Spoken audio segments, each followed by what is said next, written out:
Basically contribution of different scientist in 4th chapter structure of atom. सबसे पहला contribution था Thompson का। Thompson साहब ने क्या कहा था कि एक पॉजिटिव स्फीयर है, उस पॉजिटिव स्फीयर में इलेक्ट्रॉन यहां वहां किसी भी फिक्स पाथ पे नहीं एम्बेडेड है। केमिस्ट्री में हम लोग कहते हैं एम्बेडेड होना। एक पॉजिटिव स्फीयर है एटम, उसमें इलेक्ट्रॉन या नेगेटिव चार्ज यहां वहां पड़ा हुआ है। That was the concept given by J Thomson.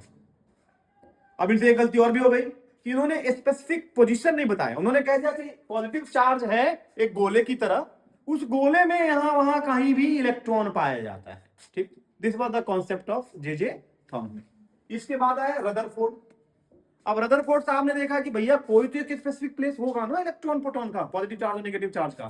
तो उन्होंने एक गोल्ड फॉइल लिया। गोल्ड फॉइल का मतलब हो गया बहुत ही thin film, thin sheets, thin layer, that is called gold foil. फिर आता है पेपर में, एग्जाम में आता है कि वाई गोल्ड फॉइल। तो गोल्ड फॉइल लेने का मेन रीजन था क्योंकि उसकी मैलिएबिलिटी सबसे ज्यादा होती है, उसकी बहुत ही पतली सी शीट बनाई जा सकती है, बहुत पतली, इतनी पतली कि आप उसको सोच भी नहीं सकते, माइक्रोग्राम में, माइक्रो एमएल में। ठीक, फिर उन्होंने क्या किया, उसके ऊपर अल्फा रे से बम्बार्डिंग करा दिया, अल्फा रे से बम्बार्डिंग करा दिया। तो क्या देखा उन्होंने कि ज्यादातर रेंज स्ट्रेट चली गई, बिल्कुल स्ट्रेट लाइन में पास हो गई। और ये अल्फा रेंज था क्या, तो हीलियम डबल पॉजिटिव चार्ज के इक्विवेलेंट। तो अगर थॉमसन साहब सही होते कि ये पॉजिटिव चार्ज से बना है हर एटम, तो ये रेंज स्ट्रेट नहीं जाती। तो ये इनकी थ्योरी इन्होंने गलत साबित कर दी। क्लियर है? डन।